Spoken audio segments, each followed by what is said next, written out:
It's a cold day today. We're outside and we're going to try to convert 1.1/8" bike to 1.5". This is 1.1/8" that's on it. Need to change the bottom to accept 1.5" steer. So now we've got all that crap off. Place that in the top. Gently tap around. Let's do it.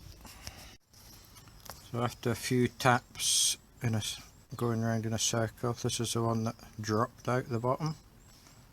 Creek EC40-44. So that should change it to 1.5". Let's just hope that this fits in the bottom. So this is it.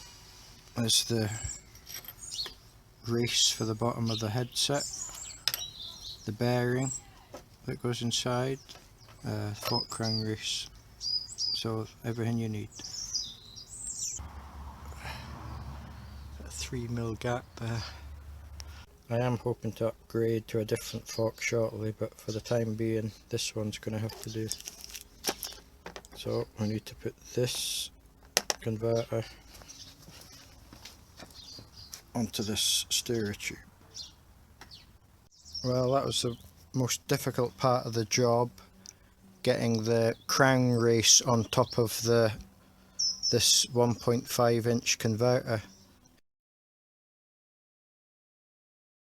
Well, there it is now.